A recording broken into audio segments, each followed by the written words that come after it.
Hi everybody, my name is Gayle and welcome back to my YouTube channel.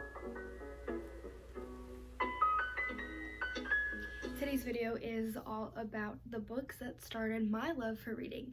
So we have some juvenile books that sparked, and then I have some books that started my love for westerns and got me into the Christian fiction world. So we're going to talk about my journey as a reader for from the very beginning, where that first sparked, and up until now. So the very first book that I remember reading was Junie B. Jones' Toothless Wonder, and I think that was probably, in my personal opinion, was one of the funniest Junie B. Jones ones.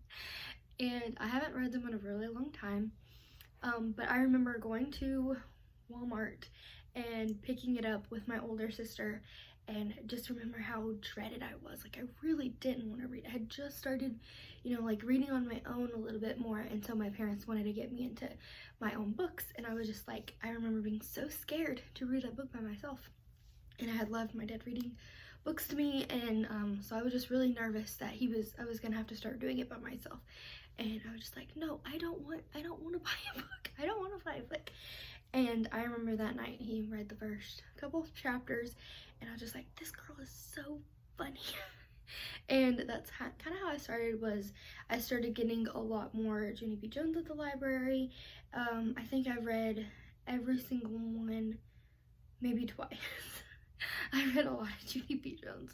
And then I kind of got into the Magic Tree House, which was this magical tree house, and they could travel anywhere they wanted in time. So and they did, like, they visited the Titanic, they went back to dinosaurs, they went and visited, like, they just went all throughout history, and they got to, like, meet Beethoven and Mozart and see the first Nutcracker ballet when it was written. They met Charles Dickens, and so there was so many cool things of, like, I loved history as a kid, and I still do, and so it was just like history and reading all wrapped into one, and it was awesome. The other series that I loved as a kid was Little House on the Prairie.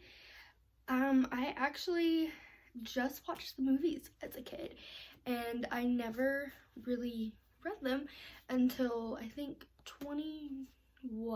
I think it was 2021.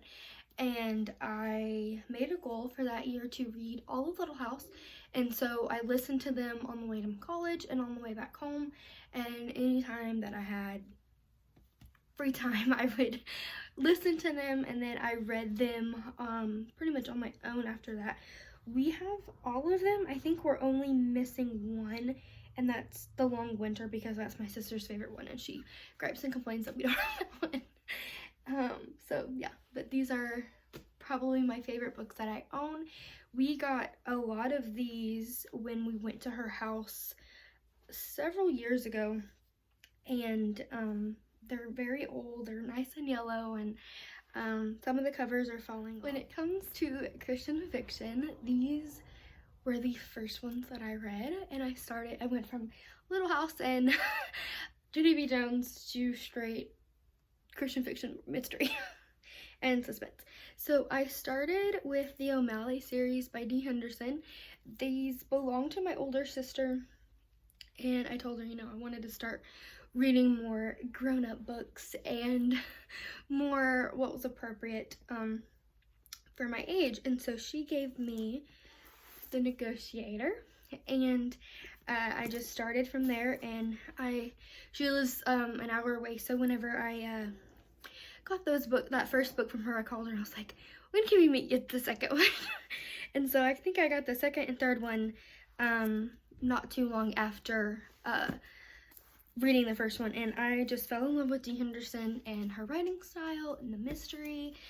So I started with the O'Malleys, and my favorite O'Malley,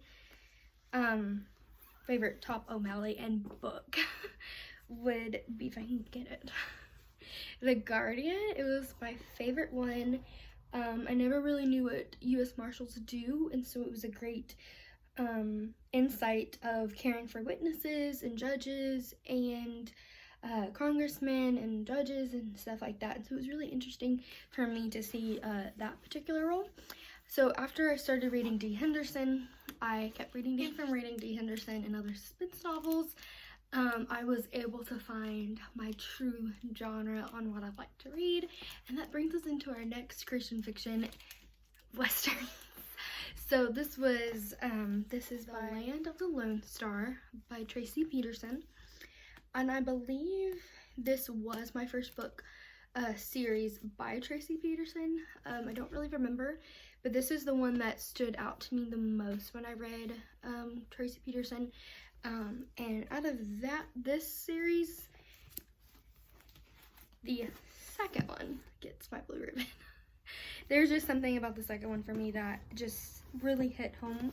I love the first one, but the second one was my favorite. And when I talk to friends about the series that I've let them borrow, they say the second one's so boring. So I guess it's just my my own personal blue ribbon. And sometimes a specific book will lead you into another series. I picked up one book by Elizabeth Camden that I love. I'm still trying to find it, and it was probably my favorite one from her. But next to her books was Sarah Sundin, and this, you truly don't know what a romance book is until you have read Sarah Sundin. You truly don't know how your reading journey will begin or how it will end.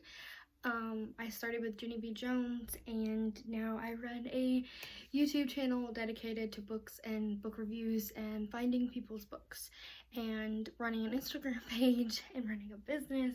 And this is exactly what my Junie B. Jones 8-year-old self would be obsessed over. And just be like, we did it, we finally did this, we bit the bullet, and share our love of books with other people.